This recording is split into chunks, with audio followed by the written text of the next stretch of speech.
Tu sais, quel que soit le génie qui a pensé à mettre toute l'équipe sur ce coup-là, en faisant venir le roi des Pays-Bas, le roi Willy, pour, tu sais, parler de la nuit de cristal et tout ça, c'était une idée absolument stupide. Donc je ne sais pas quelle est leur intention sous-jacente là-dedans. Mais je vais te dire, tu as mentionné cette histoire qui a maintenant 1 an. J'ai écrit que 40 bébés décapités ont survécu à l'attaque du Hamas. Et ce que nous savions à l'époque, c'était que c'était une préparation pour un génocide.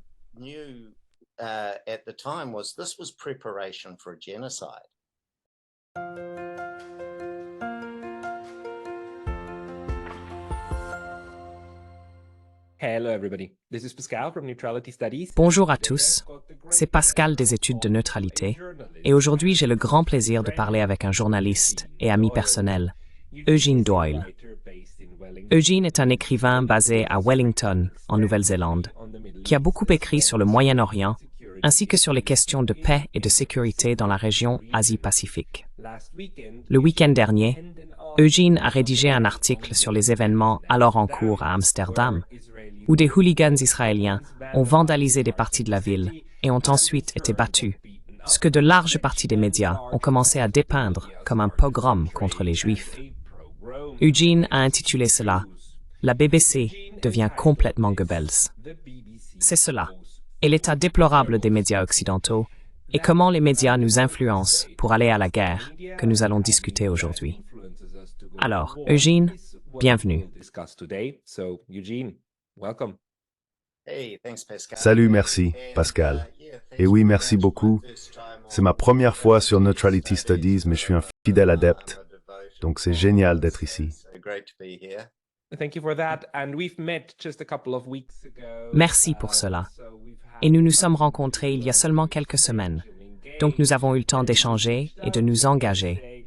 Puis vous m'avez contacté, disant que ce qui se passe en ce moment avec cette histoire d'Amsterdam est tellement scandaleux que vous deviez absolument écrire quelque chose de précis à ce sujet.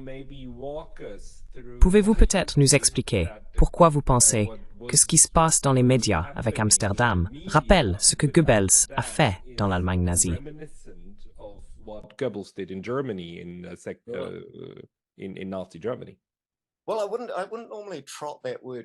Eh bien, je n'utiliserai normalement pas le mot Goebbels à la légère, mais vous verrez qu'il y a une très bonne raison pour cela. Commençons donc par la façon dont la BBC l'a présenté, car la BBC a cette influence démesurée. Si la BBC le dit, ou si le New York Times le dit, leur cadrage a tendance à se répandre dans le monde entier. Donc c'est important. La première fois que j'en ai pris conscience, j'ai vu un titre de la BBC qui disait « Nous ne devons pas fermer les yeux sur l'antisémitisme », déclare le roi des Pays-Bas, après des attaques contre des supporters de football israéliens. Donc c'était « Wow, d'accord, qu'est-ce qui s'est passé ?» Et racontons leur histoire. La façon dont ils l'ont cadré était que c'était une attaque antisémite contre des supporters de football israéliens. Et puis dans leur histoire, et vous devez vous rappeler dans la hiérarchie des nouvelles, si vous êtes journaliste, dès le premier jour, vous apprenez, vous mettez les grandes choses en premier, vous mettez les choses les plus importantes en haut.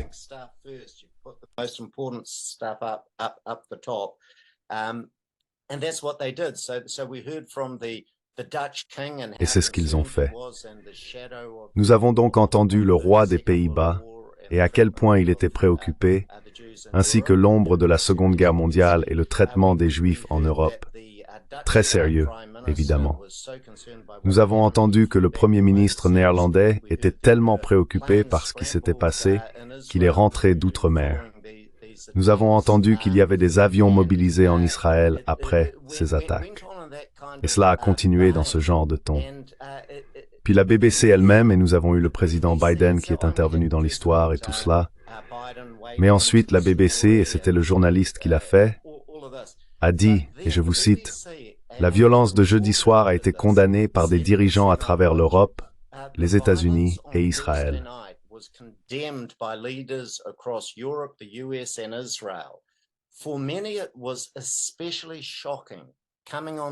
Pour beaucoup, c'était particulièrement choquant car cela se produisait à la veille des commémorations marquant la nuit de cristal, les pogroms nazis de 1938 contre les juifs allemands.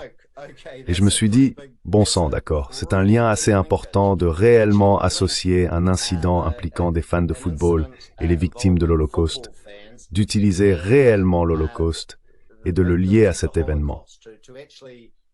Alors, faisons une pause. L'arbitre siffle. Nous montons à l'étage. Nous regardons le TMO, l'officiel technique du match, et nous rejouons les images. Et bien sûr, comme un certain nombre de personnes l'ont très bien fait, vous savez, Owen Jones et Navarra Media et d'autres, quand vous regardez réellement ce qui s'est passé, voici ce qui s'est réellement passé. Le Maccabi, c'est l'équipe de football de Tel Aviv. L'équipe du Maccabi arrive à Amsterdam.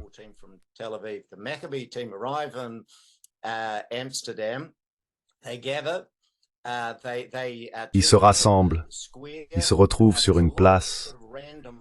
Il y a beaucoup de violence aléatoire.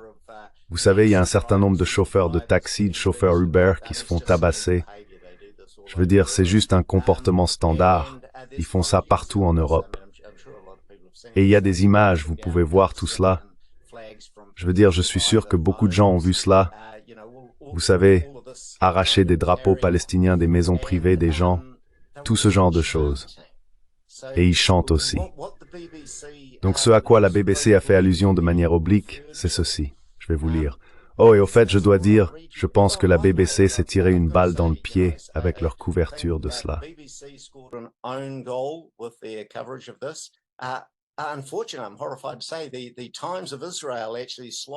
Malheureusement, je suis horrifié de le dire. Le Times of Israel a en fait marqué un point en disant simplement la vérité un peu mieux. Ils avaient un titre qui disait, vous savez, des fans de Maccabi scandant des slogans racistes contre, oui, des chants contre, et ils chantaient certains de leurs tubes préférés. Et je vais juste vous lire ce qu'ils ont fait à Amsterdam, à la fois sur les places, dans le stade, puis dans l'avion de retour. Il y a des images de tout cela. Vous pouvez voir tout cela. Donc l'un d'eux est Tzahal, vous savez, l'armée de défense israélienne. Tzahal va baiser les Arabes. Et un autre de leurs favoris est « Pourquoi l'école est-elle fermée à Gaza? Il n'y a plus d'enfants. » Je vais le redire. Pourquoi l'école est-elle fermée à Gaza? Il n'y a plus d'enfants maintenant.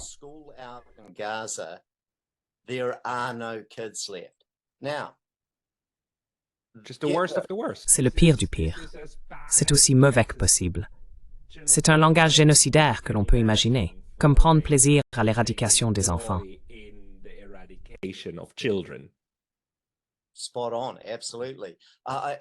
Exactement. Absolument.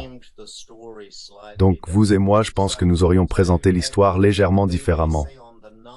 Selon la BBC, le soir du match de football, rien ne laissait présager, c'est ce qu'ils ont dit, rien ne laissait présager ce qui allait suivre, l'horreur qui allait suivre.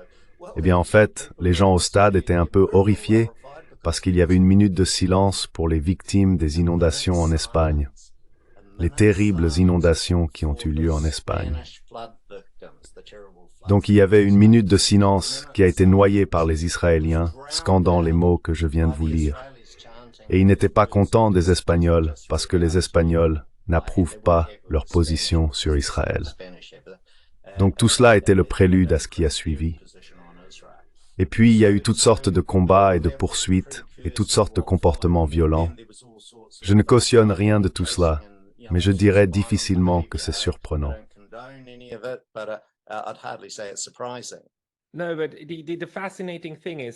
Non, mais ce qui est fascinant, c'est que cela s'est produit rapidement. Et ensuite, un récit a rapidement émergé.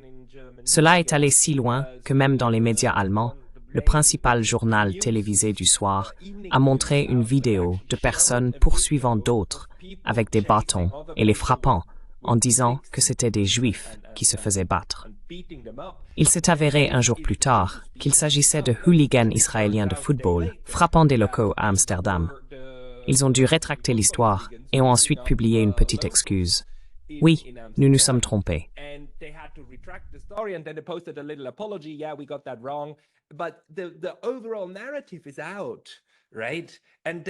Mais le récit global est sorti, n'est-ce pas?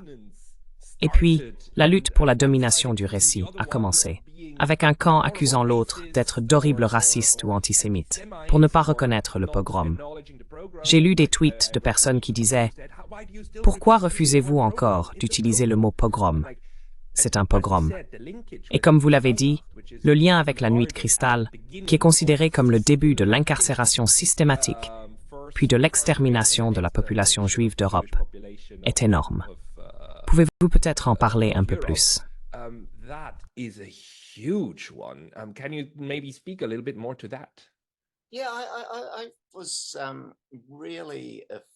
Oui, j'ai été vraiment offensé quand j'ai vu ça. D'une certaine manière, pas surpris, mais très déçu. Vous savez, je pense que des personnes comme Norman Finkelstein ont écrit très éloquemment à ce sujet depuis de nombreuses années sur l'industrie de l'Holocauste. Et vous savez, l'utilisation vraiment honteuse des 6 millions de personnes pour en fait promouvoir un comportement incroyablement méprisable ici et maintenant. Et je dois dire, je suis allé à Yad Vashem, le mémorial de l'Holocauste en Israël. Je me suis tenu en silence plusieurs fois en mémoire de ces personnes. Je suis en solidarité absolue. Je suis assez vieux pour avoir eu 3 amis vraiment merveilleux, Olga, Hans et Lisa, qui étaient des personnes juives ayant fui les nazis. Et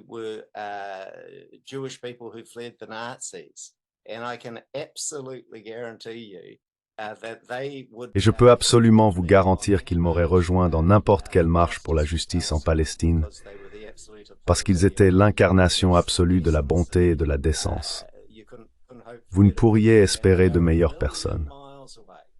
Et ils sont à des millions de kilomètres, à 1 million de kilomètres de ces hooligans racistes, dont la plupart auraient été des soldats ou des réservistes de l'IDF. Et certainement ces foules ne vont nulle part sans un contingent décent du Mossad avec eux. Ce sont des personnes complètement différentes. Et que la BBC ait le culot, l'audace de réellement lier les victimes de l'Holocauste à ces voyous qui promeuvent la violence génocidaire contre les Palestiniens, je trouve cela profondément offensant.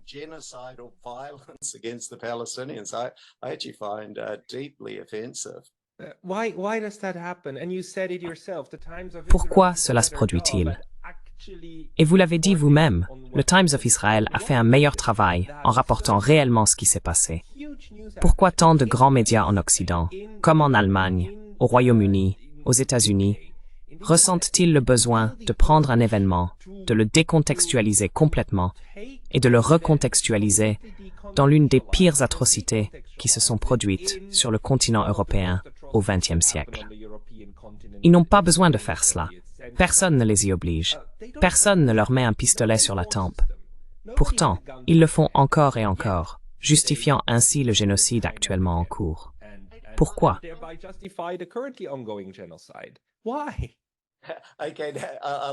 Pourquoi? D'accord, j'aime votre question. Pourquoi? Que se passe-t-il ici? Et je pense que c'est en fait une très bonne question.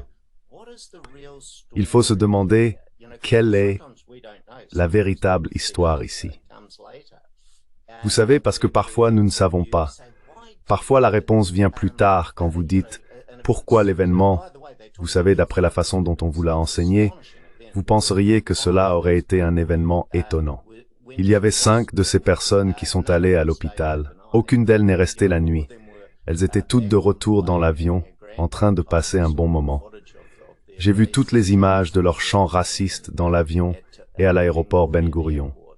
Alors pourquoi Joe Biden, Macron, Starmer et la BBC, pourquoi tout le monde a-t-il été mobilisé de cette manière?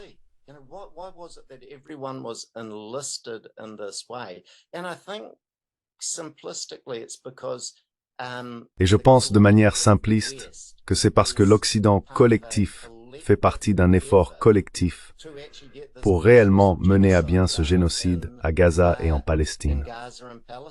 Vous savez, j'ai entendu l'analyste géopolitique iranien Mohammad Sayed Morandi parler l'autre jour et il a dit quelque chose qui m'a vraiment glacé le sang, mais je ne pouvais pas être en désaccord avec lui. Il a dit qu'il avait l'impression que les pays occidentaux, y compris des endroits comme l'Australie et la Nouvelle-Zélande, resterait en retrait et permettrait que le tout dernier Palestinien soit exterminé à Gaza. Et si les Israéliens s'en prenaient à la Cisjordanie, ils feraient de même. Et je dois dire que je ne vois rien en Occident, à part toutes les personnes courageuses qui manifestent dans la rue. Je fais référence à nos gouvernements. Ne vois rien en Occident créer une pensée que le professeur Morandi a tort. Et oui, c'est assez effrayant.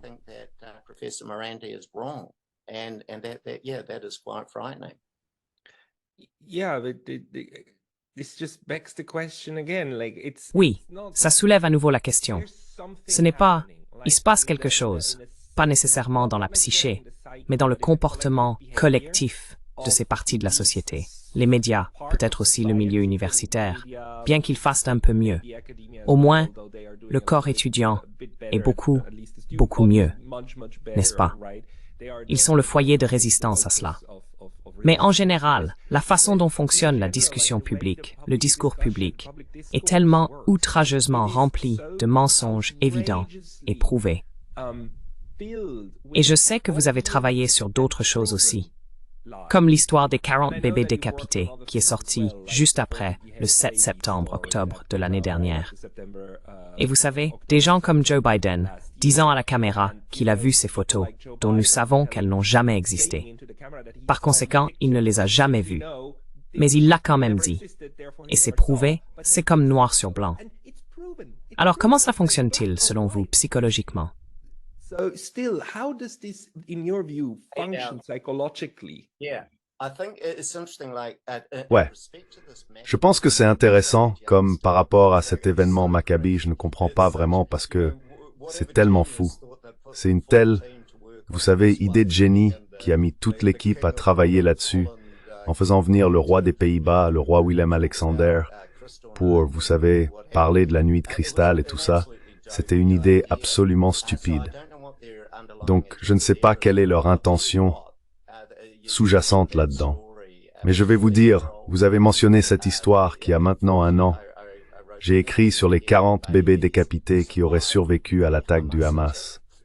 Et ce que nous savions à l'époque, c'était que c'était une préparation pour un génocide, n'est-ce pas?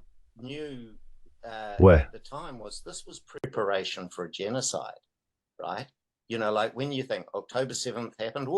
Tu sais, comme quand tu penses que le 7 octobre est arrivé, toutes les choses terribles qui se sont passées le 7 octobre, toutes les choses qui devraient être condamnées et qui sont condamnées et tout ça.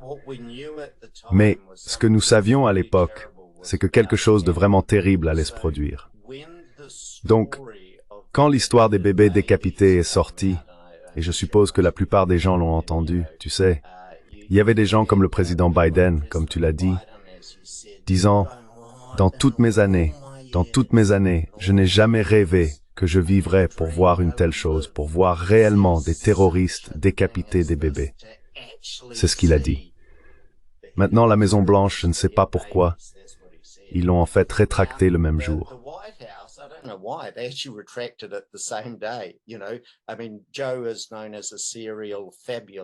Je veux dire, Joe est connu comme un fabulateur en série. Il aime inventer des choses, mais je suis vraiment surpris que même la Maison-Blanche ait décidé que c'était trop scandaleux et qu'il l'ait retiré la même nuit. Mais cette histoire est devenue virale. Elle a absolument pris feu. Et donc, en 1 jour ou 2, vous aviez un bébé, certains bébés jusqu'à 40. Un acteur américain de premier plan, a publié à ses 25 millions de followers que 40 bébés avaient été décapités et brûlés vifs. Je ne sais pas comment ces deux choses fonctionnent, devant leurs parents, n'est-ce pas? Maintenant, cela est devenu viral. Cela a explosé partout. Des gens me criaient cela dessus quand j'essayais de défendre ce qui allait arriver au peuple palestinien.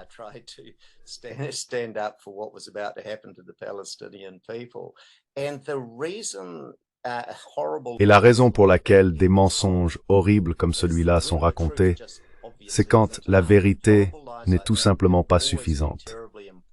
Des mensonges horribles comme celui-là ont toujours été terriblement importants si vous essayez de préparer le terrain, si vous essayez de préparer correctement le contexte pour quelque chose de vraiment horrifiant. Et c'est vraiment ce qui se passe ici. Donc, Je pense que l'histoire du voyou de Maccabi Tel Aviv essaie de susciter de la sympathie pour des personnes qui commettent un génocide. Et l'histoire du bébé décapité était pour nous préparer à avoir une haine de Hamas, à avoir une haine du peuple palestinien, à les voir comme ces barbares qui devaient vraiment être écrasés. Et c'est malheureusement une propagande assez standard. Oui.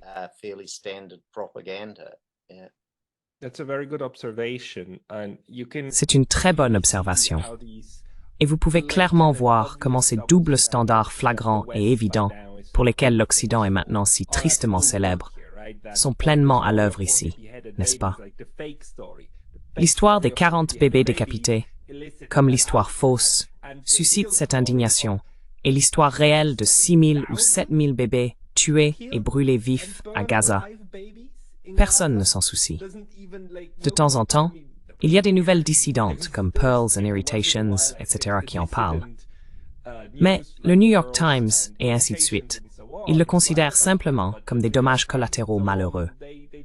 C'est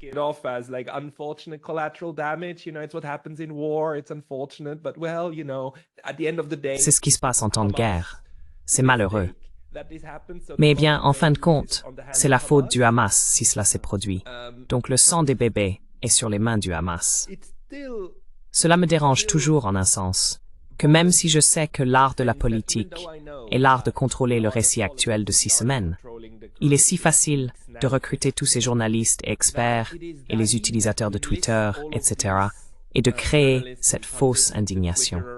C'est alors suffisant, encore une fois, pour créer le récit de la victime dont vous avez besoin pour être justifié de combattre ce faux Goliath.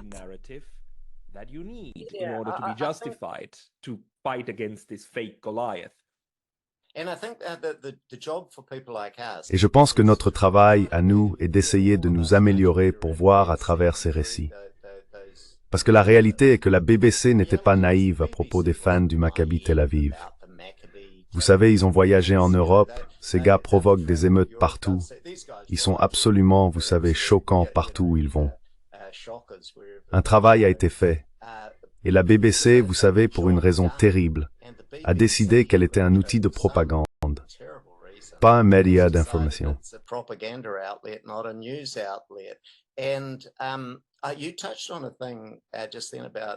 Et vous avez mentionné un point à l'instant sur le nombre d'enfants morts, de vrais enfants qui sont morts à Gaza. Eh bien, vous savez, c'est probablement des dizaines de milliers. Je parlais juste de bébés, comme de moins d'1 an ou d'1 an et demi. Et les enfants sont déjà des dizaines de milliers. C'est insensé. Oui, c'est vrai. Non, non, c'est absolument vrai. Et ce manque de proportionnalité, alors 5 hooligans de football, je suppose qu'ils étaient des hooligans, se font tabasser à Amsterdam. C'est apparemment la plus grande histoire du monde. Eh bien, puis juste partager un autre exemple avec vous qui se passe maintenant. Vous savez, comme les bombardiers B-52, vous savez, ils étaient la terreur du Vietnam, ces bombardiers B-52.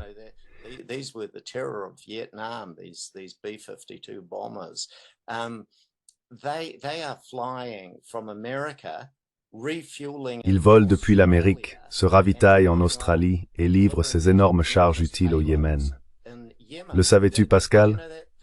Non. Oui, et je soupçonne que beaucoup de gens ne le savent pas, parce que la plus grande histoire du monde se révèle être quelques cogneurs de Tel Aviv qui reçoivent la raclée qu'ils méritent probablement. Non pas que je cautionne la violence. Et pourtant, en ce moment, les avions britanniques attaquent le Yémen avec le soutien d'experts en ciblage australiens et néo-zélandais. Les bombardiers B-52 se ravitaillent en Australie avant de mener ces grands raids de bombes anti-bunker pour faire exploser des installations de stockage au Yémen. Ils essayent donc de briser ce blocus houtiste qui a causé tant de dégâts à l'économie yéménite. Et j'aurais pensé que c'était une histoire plus importante. J'aurais pensé que c'était une histoire importante.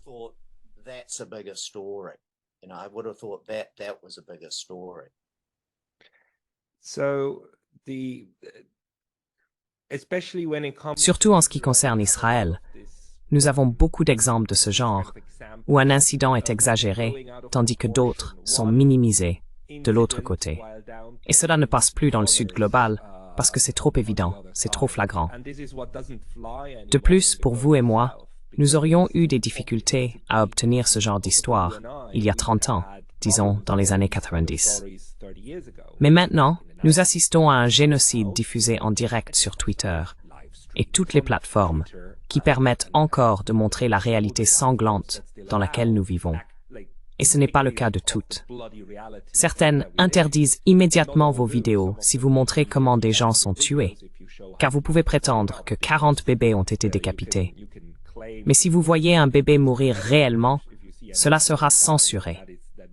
Mais c'est vieux, n'est-ce pas? C'est une manière typiquement occidentale de rendre les guerres possibles, avec une population qui croit être du bon côté de l'histoire. With a population that believes that they stand on the right side of history. Yes, and it's mobilizing people. Oui, et cela mobilise les gens. Comme celui, vous savez, vous avez mentionné les 40 bébés décapités. Oh, et d'ailleurs, j'étais absolument terrifié quand j'ai écrit cette histoire. Donc j'ai écrit cette histoire en octobre de l'année dernière. Le 7 octobre est arrivé et cette histoire a été publiée le même mois. J'étais effrayé parce que, vous savez, c'est assez sérieux de contester une accusation comme celle-là. Chaque jour, j'allais sur Haaretz, la plateforme d'information israélienne, et y publiais les noms, nationalités, âges, métiers, etc. des personnes qui ont été tuées le 7 octobre. Vous savez, de nombreuses victimes civiles, des centaines de soldats israéliens et des choses comme ça. Je vérifiais chaque jour pour voir les âges et tout ça. Et vous savez, il y a eu des choses terribles qui se sont passées ce jour-là. Je minimise rien de tout cela. Mais ce qui était assez clair, c'était tout le récit sur SBBB. Je pense qu'au final, il y avait peut-être 2 ou 3 ans pour les enfants. Il y avait un tue-passe parmi les victimes du 7 octobre. Oui.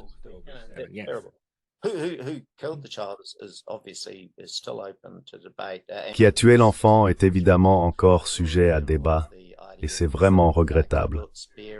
J'ai vu qu'un colonel de l'IDF a visité le kibbutz Be'eri, où beaucoup de victimes, beaucoup de personnes ont été tuées, et il s'est excusé pour le fait qu'ils ont effectivement tiré des obus de chars et d'autres choses dans les maisons. Nous savons donc que la guerre a tendance à générer des victimes civiles des deux côtés, ce qui est évidemment horrible. Mais oui, cette affaire de bébé. Oh oui. Donc en fait, à la fin, cela s'est avéré correct. Et ce qui est intéressant, c'est que les bébés sont beaucoup utilisés. Cela m'a fait penser à un autre événement très célèbre, dont je pense que vous avez entendu parler, les bébés dans les incubateurs au Koweït.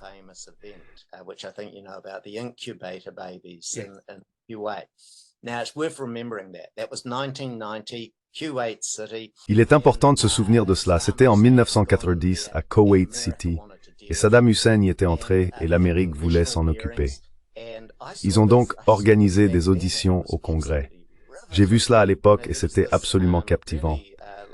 Vous savez, il y avait cette jeune Koweïtienne vraiment charmante, Naïra, qui a témoigné devant ce Congrès, tous ces membres du Congrès américain et tout ça. Et au début, le représentant Porter, qui était le président, a dit bien, média, vous êtes autorisés à utiliser son prénom, Naïra, mais vous ne devez pas utiliser le nom de famille pour protéger la famille. Cela devait donc être respecté, ce que les médias ont dûment respecté.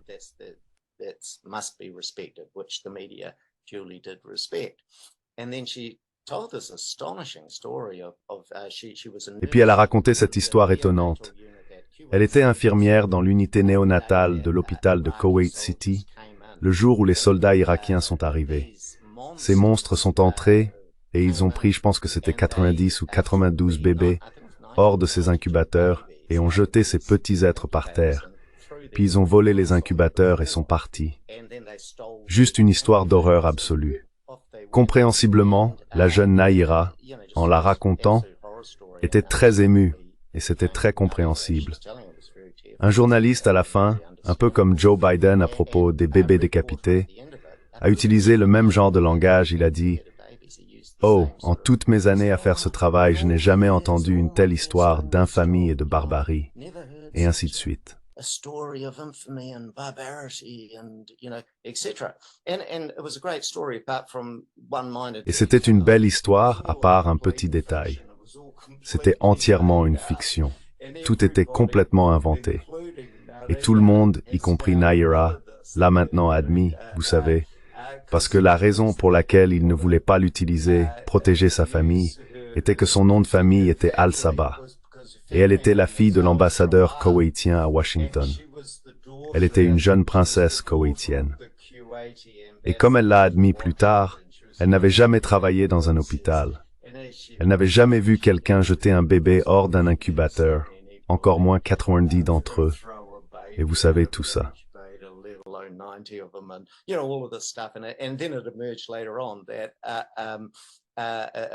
Puis il est apparu plus tard qu'une agence de relations publiques à Washington appelée Hill & Knowlton avait en fait tout inventé comme un moyen de créer une soif de sang dans la population américaine, afin qu'ils permettent aux meilleurs de sortir et de faire ce qu'ils font de mieux, c'est-à-dire massacrer des hommes, des femmes et des enfants en grande quantité, ce que les Américains ont très rapidement fait en tuant des centaines de milliers de personnes. Et puis, un peu plus tard, ils ont imposé des sanctions, ce qui a finalement conduit quelqu'un à demander à Madeleine Albright si tous ces centaines de milliers de vrais enfants, et non des enfants inventés, étaient morts. Est-ce que ça en valait la peine? Et elle a dit, oui, je pense que ça l'était. C'était un prix à payer.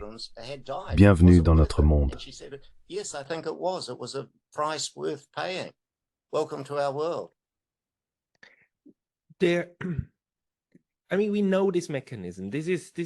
Je veux dire, nous connaissons ce mécanisme. C'est clair pour vous, pour moi, pour les personnes qui regardent cette chaîne, que la propagande est le chemin vers le pouvoir et le chemin vers la guerre. La question que je me pose est pourquoi tant de gens suivent cela sans poser de questions. Je comprendrais si un jeune de 18 ou 19 ans se voit dire de lire les grands journaux. Ils utilisent des mots difficiles, mais ils vous aident à comprendre. Et vous êtes un grand garçon ou une grande fille si vous lisez, vous savez, le New York Times, qu'ils croiraient automatiquement que, d'accord, c'est comme, vous savez, la Sainte Bible du journalisme, et puis, vous savez, le Washington Post, et peu importe, The Guardian au Royaume-Uni. Et je veux dire, chaque pays a ses 2 ou 3 principaux journaux et magazines.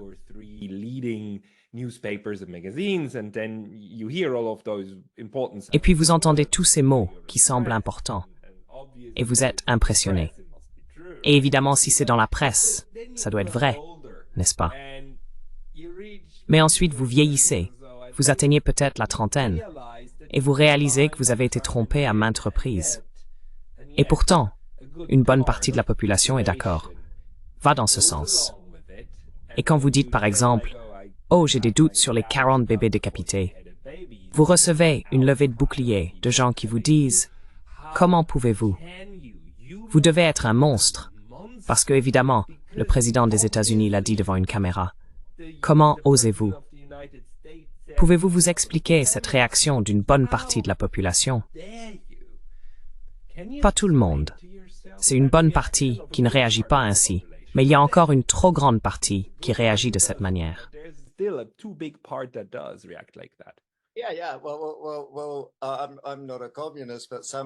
Eh bien, je ne suis pas communiste, mais un salaud de communiste a dit, il y a quelques années, que les idées dominantes dans la société sont celles de la classe dirigeante. Et c'est une idée simple. Peu importe de quelle société vous parlez.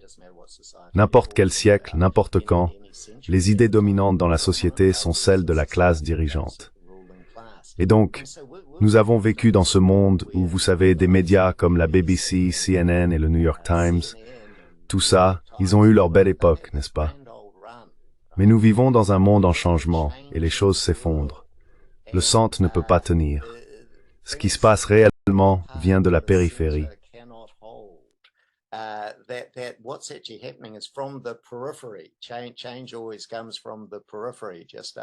Le changement vient toujours de la périphérie.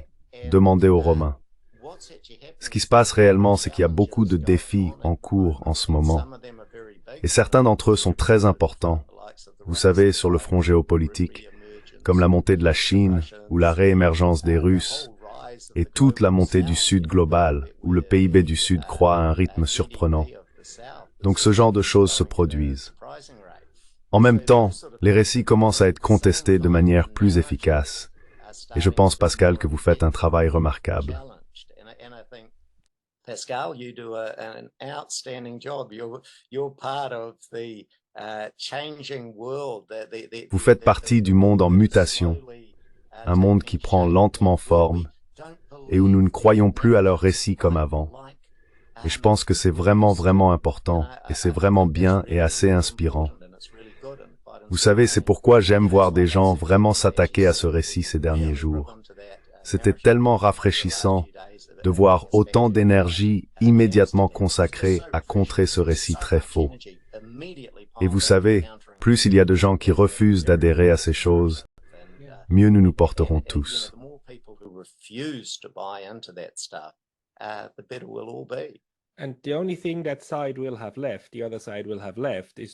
Et la seule chose qui restera à ce camp, à l'autre camp, sera d'accuser tout le monde d'antisémitisme. Mais cela perd de son pouvoir. Je veux dire, cette accusation devient manifestement stupide. Et heureusement, nous apprenons aussi à la contrer en différenciant réellement les Juifs des sionistes et en veillant à dénoncer l'idéologie toxique et non la foi légitime, bien fondée et absolument de bonne foi de ces bonnes personnes que nous devons absolument protéger, n'est-ce pas? Mais le sionisme est ce que nous pouvons dénoncer. La question reste alors, pour tout spectateur qui regarde cela et n'a pas le temps, comme vous et moi, de lire 3 heures par jour de journaux et de comparer les feeds Twitter. Comment maintenir une vie normale, en sachant que ce que vous lisez dans les grands journaux est en grande partie des bêtises? Une partie ne l'est pas, une partie l'est. Mais c'est ce qui rend les choses difficiles, n'est-ce pas? Alors, comment être un consommateur de médias averti sans être un expert des médias? Quelle est votre recommandation?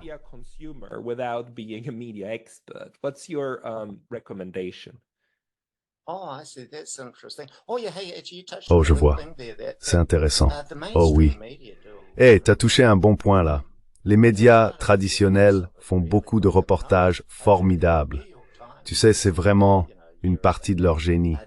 Par exemple, je veux dire, le New York Times a récemment, il y a 1 an ou quelque chose comme ça, a fait une série d'articles incroyables sur la haute technologie, tu sais, la haute technologie du pays. Je veux dire, absolument fantastique. The Guardian fait souvent des reportages vraiment formidables. Oui, mais quand c'est important, ils jouent leur rôle en essayant de maintenir les choses dans la direction que les États-Unis et Israël et d'autres souhaitent. En termes de... Je pense que tu as vraiment répondu à ta propre question d'une certaine manière, Pascal, parce que je pense que le grand défi est que tout le monde essaye de s'ouvrir un peu plus.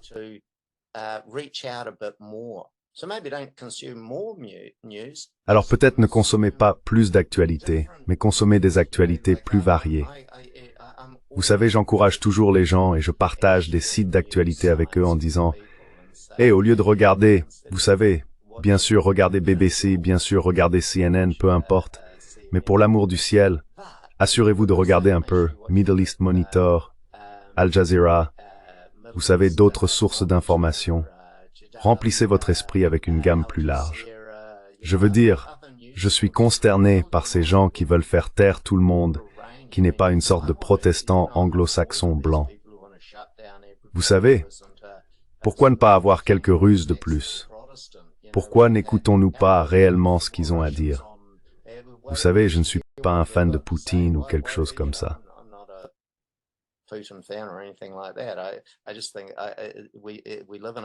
Je pense simplement que nous vivons dans un monde plus sain, où nous entendons réellement une gamme d'opinions et où nous entendons ce que les outils ont à dire. Pourquoi ne les entendons-nous jamais? Pourquoi est-ce que, vous savez, des analystes vraiment, vraiment intéressants comme Mouin Rabbani, vous savez, même John Mearsheimer et des gens comme ça, vous savez, pourquoi sont-ils en quelque sorte absents de nos médias? Pourquoi Mohammad Sayed Marandi est-il absent de nos médias grand public? C'est ridicule. Écoutons toutes ces opinions.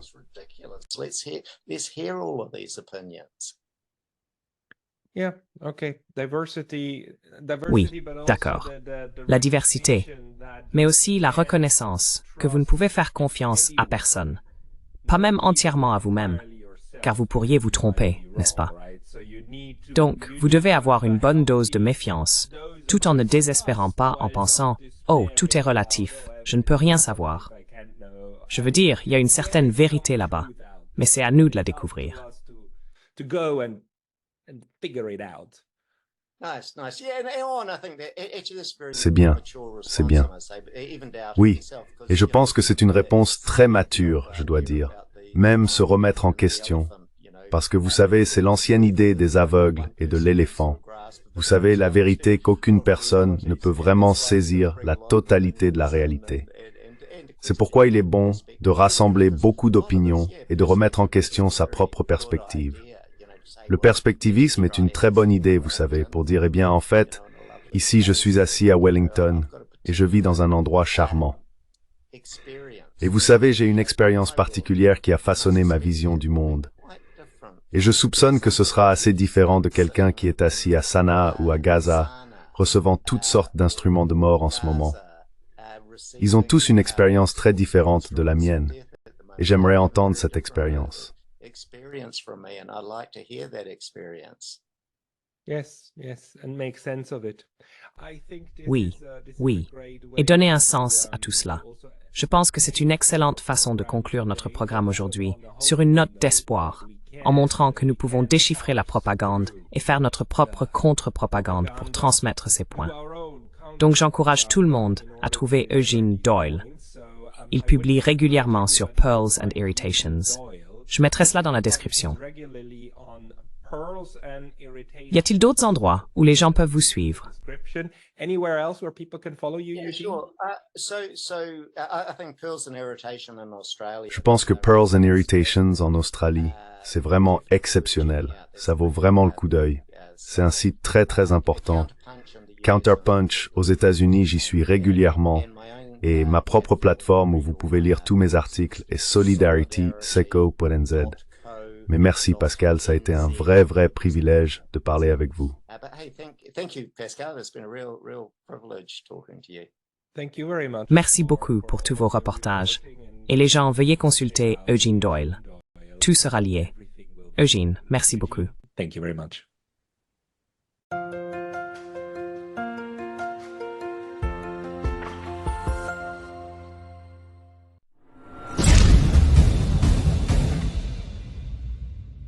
Si vous appréciez Last New Traduction, veuillez envisager de nous soutenir sur Patreon.